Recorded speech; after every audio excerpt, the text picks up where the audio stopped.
My Borrowed Son. Chapter 5. Secret and Safe.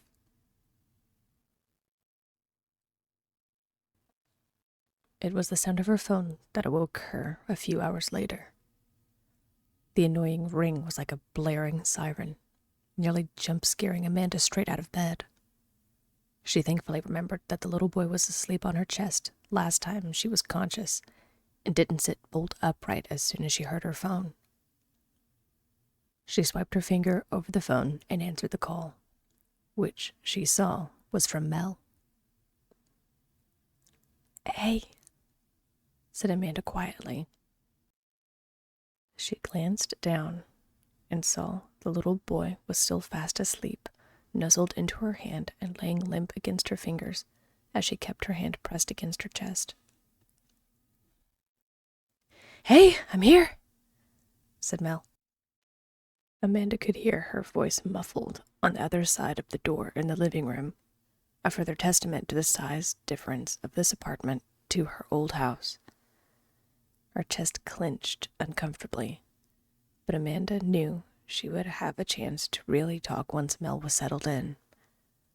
One last thing. She hated to leave the little boy on his own, but Mel's thunderous voice might scare him. Amanda remembered noise complaints from other college dorms simply because Mel would get so excited and start talking louder and louder. Amanda never minded. It added to her friend's charm. Still, it wasn't worth the risk. Amanda carefully pulled the boy away from her chest and laid him on his bed in the little box she set up for him. He stirred, but did not wake. Perfect. Amanda tiptoed out of her room and closed the door right behind her before scurrying to the door and opening it. Mel was a welcome sight. Instantly, Amanda felt completely overwhelmed. Not only did seeing her friend bring back a rush of memories from her wedding and countless hours talking late at night about dreams and the future, but also seeing the massive basket of goodies Mel brought with her to lift Amanda's spirits was completely overwhelming. "Sorry for the delay. Traffic. I hate traffic. I hate people, specifically driving people. Now, am I just going to be out here like the vampire I am, or are you going to let me in?" asked Mel. Amanda let out a choked laugh at her long-running joke and stepped aside. "I give you permission to enter," Amanda stated. She was barely keeping everything together as her friend hurried in and whisked herself into the kitchen with her basket of goodies, medical bag on her hip. One look around and Amanda could see Mel was piecing together what was going on in her personal life. Oh, if she only knew there was someone, even more interesting in the other room. "Sweetie, your place is, boxy," said Mel, trying to keep a pun out of the ordeal. Tears began spilling over Amanda's eyes, and immediately, Mel's features softened, and she rushed to her friend's side. Hey, sorry. I was just trying to make light of all this. I'd say let's sit down, but there's not a great place to do that." Amanda let out a wet chuckle as she wiped her eyes with the back of her hand and tried to smile through it. The embrace of her friend was making her feel a smidge better, but it was far from a cure.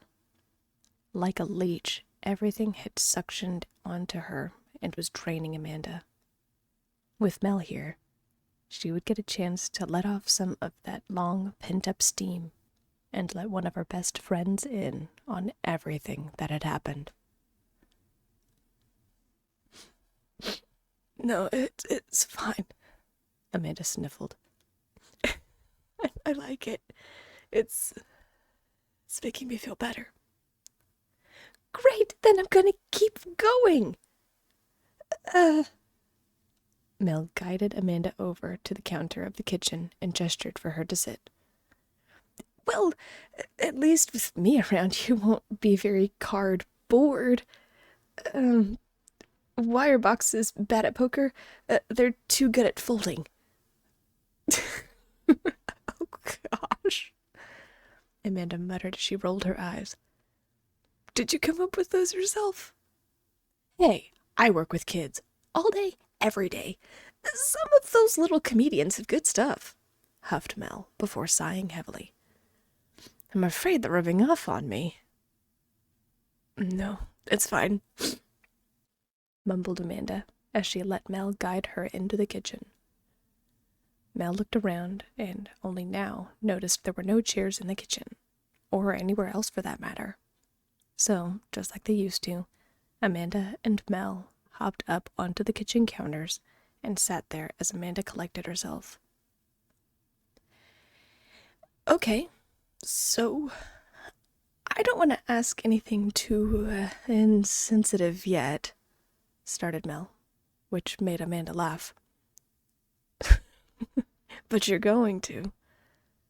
Well, if you wanted a soft shoulder to cry on instead of my bony butt, you would have called Susan or Cheryl. But no, you have me.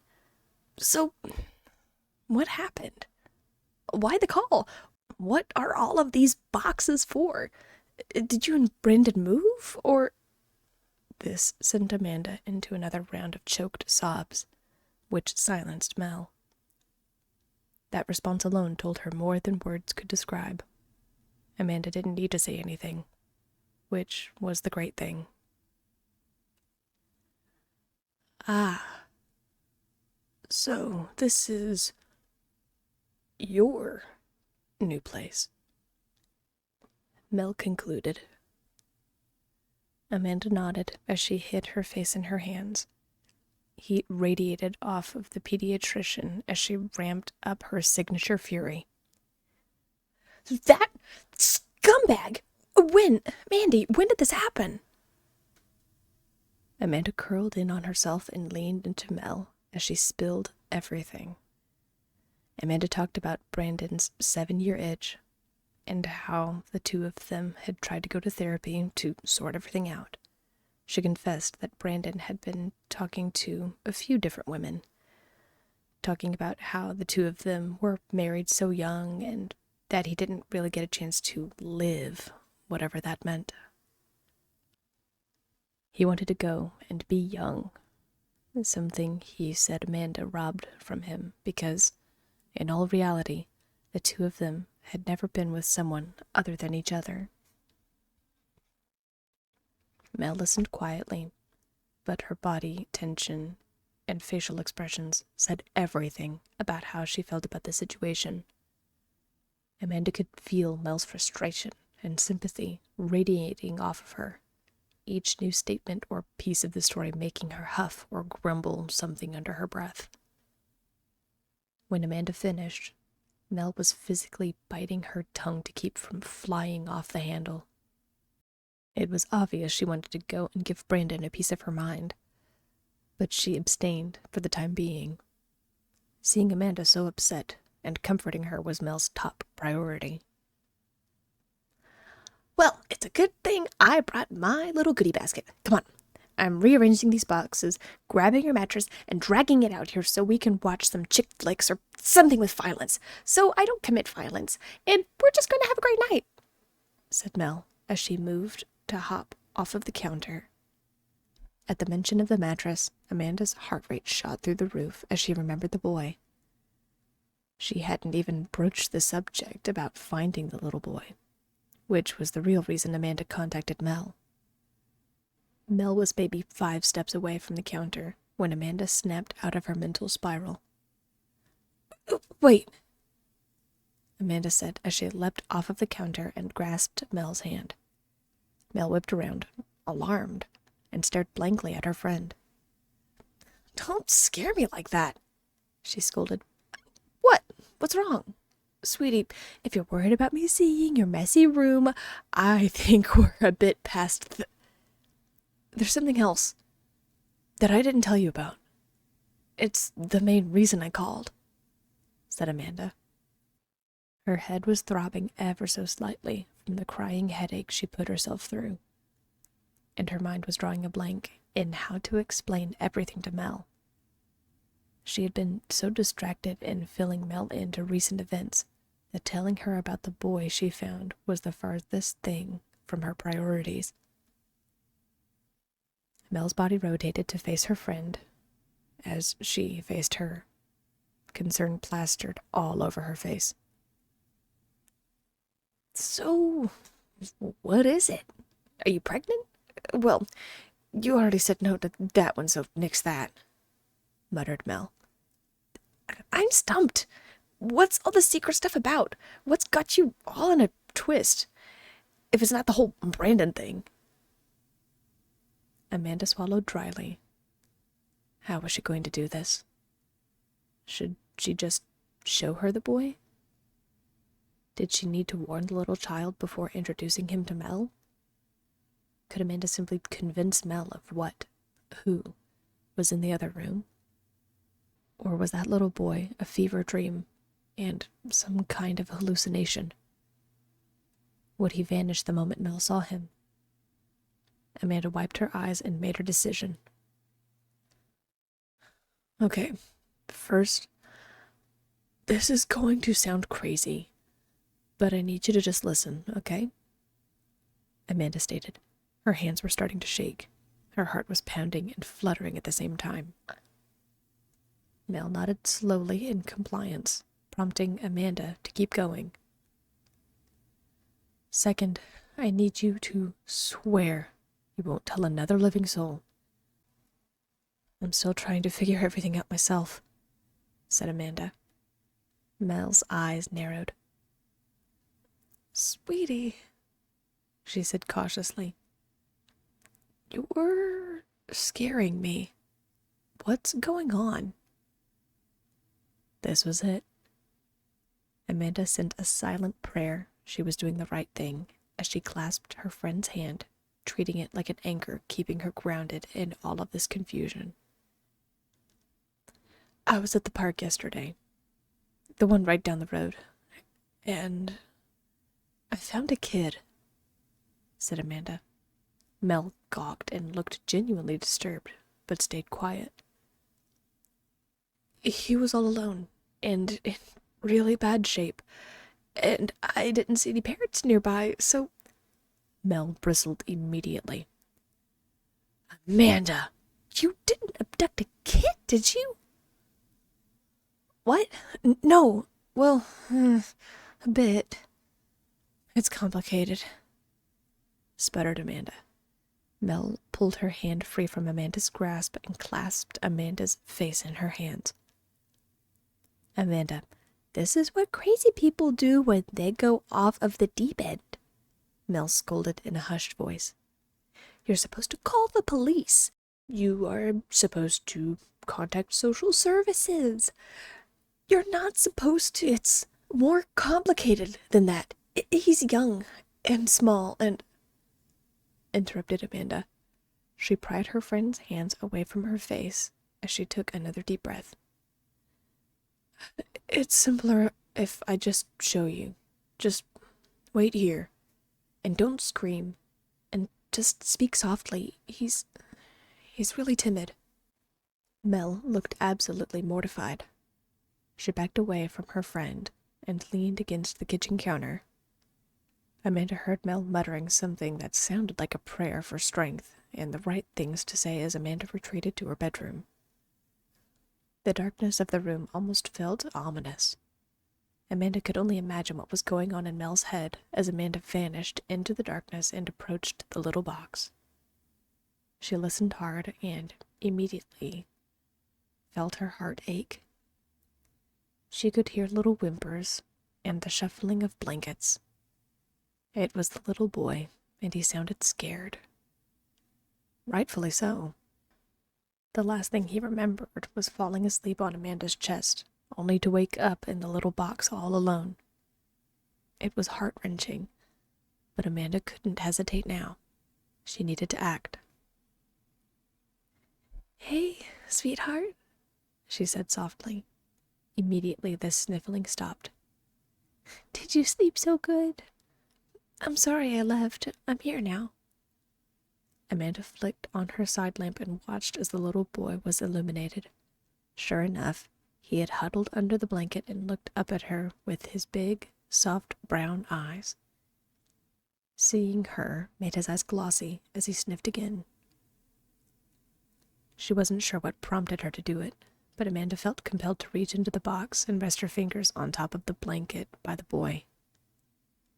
It was a pleasant shock when the little boy leaned forward and threw his arms around her middle finger, clutching it tightly as if he were hanging on for dear life.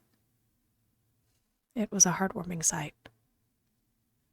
Shh, you're okay, soothed Amanda. She carefully reached over her other hand and rubbed his back with her index finger, pressing tenderly to not disturb the bruises and scratches on the boy's body. It took a minute, but he calmed down and pulled away to look up at Amanda, smiling sweetly as he did. Amanda wanted to leave the boy be, but she knew he needed looking at by a professional.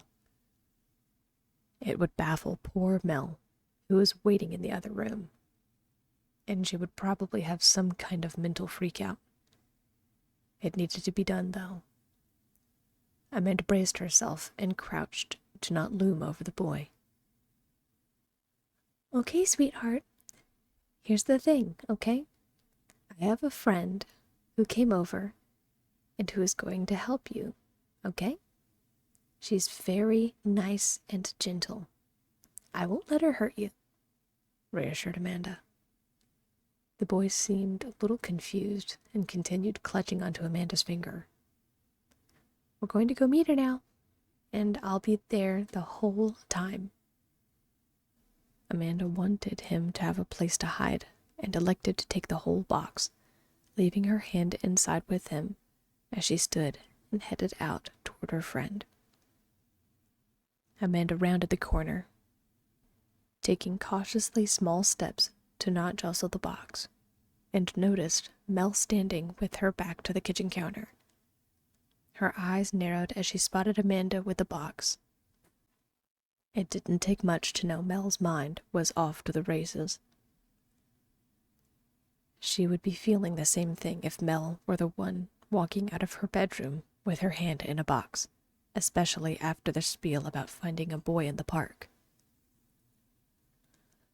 Okay, Mel, like I said, don't freak out, said Amanda as she approached and set the box on the counter. The little boy squirmed and leaned away from Amanda's finger while still clutching onto either side of it, obviously taking in his surroundings. Amanda wasn't sure if it was just her imagination, but she could have sworn she felt the infinitesimal boy's hands shaking as he held on to her. Mel eyed her friend skeptically and approached the box. The moment she peered over the edge, Amanda felt the little boy shudder and pull behind her fingers. The small child's eyes were wide as his mouth hung agape, and Mel was doing the same thing.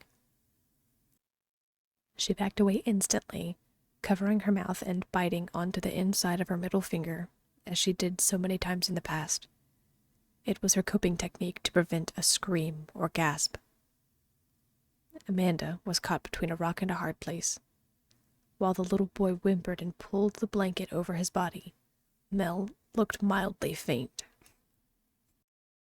Mel, just take a breath, please, Amanda said as she knelt and rubbed where she thought the boy's back might be in an effort to comfort him. Sweetie, it's okay. This is Mel. She's a friend. Mel took a few deep breaths and blinked hard, wiping her eyes with the heel of her palm before approaching the box again. She stared blankly at the little bump under the blankets.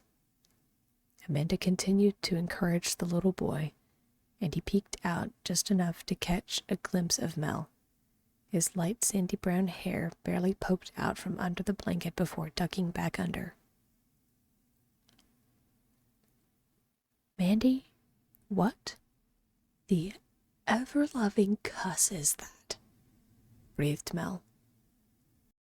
Amanda knew Mel was trying to speak as calmly and as quietly as she was able, but her nerves were starting to get the better of her. Amanda! Who is that? And I don't know, Mel, Amanda said as she continued to rub the boy's back. I found him in the park, scared and alone. He's in a bad way, but he's been eating and drinking and... Amanda, it is the size of your thumb, said Mel harshly. When you said you wanted my help, I thought this would be like a fun girls' night, not an acid trip down the rabbit hole. Like, it's alive, actually alive. What even is it? Mel, he's a little boy. Trust me, I found that out when I gave him a bath last night, Amanda explained. And I don't know what or who he is. He seems to understand, but hasn't said anything. I did a little bit of research and didn't find anything except for some kids' fiction books and some kind of community for writing about small humans. So you think he is some kind of human? A variant or something? Asked Mel, keeping her voice low. I have no idea, Mel. But I do know he's hurt, and probably hasn't been taken care of for a few days. Please, could you just check him out for me, and see if there's anything I missed? Or, I don't know, look through your medical files and case studies or whatever to see if anything like this has ever happened before? Amanda's request was an earnest one, and Mel couldn't refuse her. I might be able to do something, but my equipment is definitely normal human-sized, mumbled Mel. She walked back to the front door, where she dropped her things and pulled out her equipment. Amanda didn't need to look at her friend to see her shaking her head repeatedly, as if that would wake her from this weird dream. Amanda smiled as relief crept into her mind. At least she wasn't the only one seeing the little boy. Once again, Amanda rubbed the child's back and tried to coax him out. Come on, sweetie, it's okay. Mel is not going to hurt you. She is just going to make sure you are not hurt. I'll protect you. You can trust me, Amanda encouraged. Something about her words once again made him squeeze her finger and peek out from under the blanket. His frightened gaze was still wide and filled with concern. She's a friend, and she just wants to say hi. Can you say hi to her? Mel was back at Amanda's side, stethoscope and other gear in her hands. She set them on the counter and, following Amanda's lead, knelt beside her so she could barely peer into the box. Mel's voice instantly changed from the fun and good time zone to her work voice. Hey there, I'm Dr. Melissa Hargrove. How are you? It was obvious that Mel worked with children frequently because of the sing-song tone she adopted to speak to the boy clutching onto Amanda's finger. She was obviously still freaked out about the situation and by the little boy. Still, Amanda could hear her friend trying hard to keep calm and just treat the boy like any other child. Your pediatrician is showing, Amanda teased. Shut up, hissed Mel back, obviously teasing and trying to keep a level head. Amanda smiled down at the boy and looked back to Mel. Can you say hi? Just a little wave? Asked Amanda, as she imitated the motion for the boy. He stared at Amanda, brow furrowed and still shaking. Then, after a moment, the little boy mimicked the motion, his minuscule hand poking out and waving at Amanda and Mel. Oh, now, we don't get to be shy. We're friends now, right? Amanda seems a bit worried about you. Can you show me your arms and legs? Like this?" said Mel as she followed Amanda's lead, just as the boy had, and showed her forearms and rotated them. The boy looked to Amanda, who nodded in encouragement. He looked very uncomfortable with the suggestions, but proceeded to comply by holding out his shaking arms and rotating them quickly before pulling them back under the blanket and wrapping himself around Amanda's finger once again. "Good job," Amanda encouraged. "Good. You're doing so good. See? Dr. Mel didn't hurt you. You're safe." The boy looked uncertainly from Mel back to Amanda, but then his little lips turned upward into a charming little smile that was filled with uncertainty and a thread of trust. It was like he was saying that he was all right, and that Amanda was right, and that he was okay. "Yes, safe," she smiled. "Now, could you come out just a little? Dr. Mel needs to make sure the rest of you is okay." The boy looked timid once again and withdrew ever so slightly, which made Amanda think of a good compromise. She carefully rotated her hand to reveal her palm. "Here, climb onto my hand, sweetheart. If you feel scared, I'll pull the blanket over you, okay?"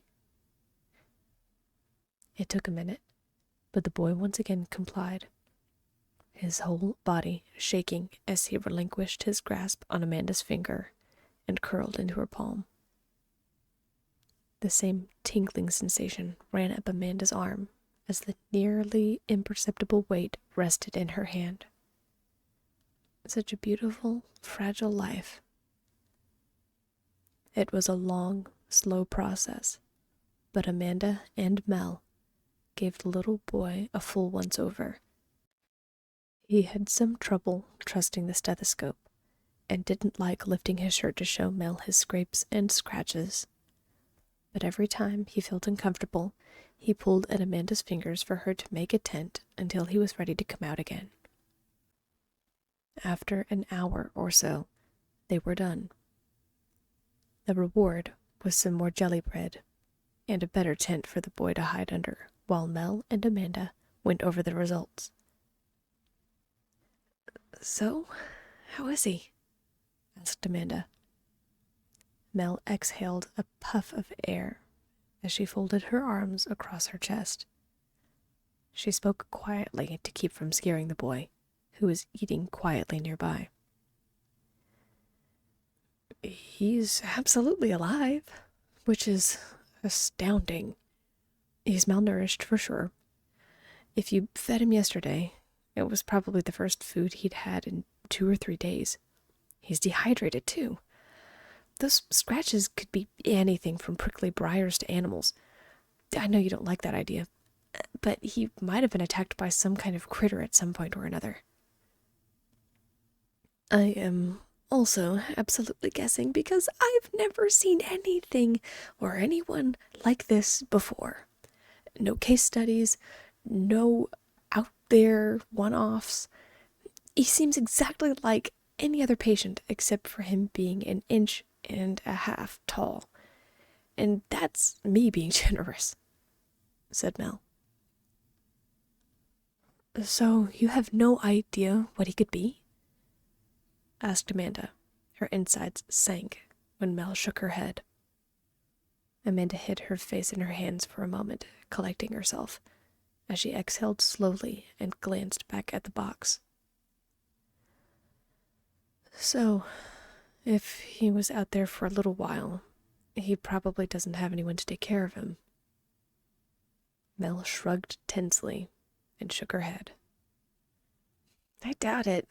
I'm surprised anything that small could live in the elements on its own without natural defenses. Like, mice have claws and extra senses. Who knows what this kid is capable of?" "So Mel doesn't think he has any natural defenses and no one to take care of him?" Amanda's insides churned as she hid her face again. "Then what am I going to do? Do I take him back where I found him and see if his parents come back? Or do I just keep him? It's a puff. That last one sounds so illegal. But what choice do I have? Muttered Amanda, more to herself than Mel. When her friend didn't answer, Amanda felt compelled to look at her, pulling her hands away from her face to read Mel's expression, and it wasn't a good one. Mel? The pediatrician exhaled and kept her arms folded across her chest. Look, Mandy, I can't tell you what to do, but I want you to really think about this. This kid can't be more than 4 years old. He's small, which could mean it's some kind of birth defect and he was abandoned, or, again, because of his size, something might have happened to his parents and they're not coming back for him, breathed Mel. At any rate, how is he going to live? How are you going to live? Keep him in this little box? Use one of those creepy air tags to keep track of him if he runs off? Amanda looked at the box. Everything in her felt heavy. She knew the boy couldn't survive on his own. All at once, she was in charge of another life that was just as precious as her own, if not more. You also have to think about if you're going to tell anyone about him, which I almost think you should. I almost think you should go to the police and social services like a normal person. But I have no idea what will happen to him if they get involved, Mel muttered. Hearing this made Amanda's heart clench. Tell someone? Mel, you don't understand. It took everything I had to tell you. I don't think I could tell anyone about him. And it'd end up well. I mean, worst case scenario is that he gets taken away to some lab and tested and experimented on. I can't put him through that. Just the thought broke Amanda's heart. So what? You're going to keep him? Raise him? Asked Mel. It wasn't going to be easy, but it was what felt right. Really, it was the only option. Yes, I mean, I can't do anything else. There's no other option. Her mind was made up. Her demeanor alone told Mel all she needed to know, which was terrifying. Amanda, you're being serious? Are you going to send him to school? Take him to work? Open his first bank account? He doesn't even have a birth certificate. You need to file for a delayed birth certificate for some kind of home birth, and then you'd have to essentially forge documents saying he is yours, which is a crime if you weren't aware, reminded Mel, as she stepped closer to Amanda. I'm not trying to convince you out of it. I'm just saying, there are some things you have to consider. Amanda sighed and looked back at the box. She knew there were going to be risks. There was a chance this could all blow up in her face if something went wrong. With her divorce so recent, would it look suspicious if she suddenly had a child? Amanda had to think about all of this carefully and plan out a good story if she was going to cover all of her bases. She was certain about this, though, and she wanted to help raise this boy. I know. And he's worth the risks. You know some doulas and midwives, right? Mandy! I'm not asking you to be in on this. I'm asking you to put me in contact with people who might be willing to help me out with this, said Amanda. Please, Mel. He has no one else. It obviously made her uncomfortable. This entire evening was not going in any direction that Mel could have predicted. Ultimately, however, Mandy was her friend. Biting her lip and huffing slightly, She nodded. If this gets back to me, I'm coming at you with my full vampiric powers. I'll send over the stuff you'll need and some of the numbers to get in touch with others who might be willing to help, muttered Mel. Amanda dropped to her knees as tears she didn't know were in her eyes spilled over onto her cheeks. Thank you. Oh, don't thank me yet. This is just the beginning. I don't know how you always manage to get into these situations, Mandy. I hope you know what you're doing, said Mel. Until then, we'll keep him secret and safe. Deep down, Amanda hoped she was doing the right thing too.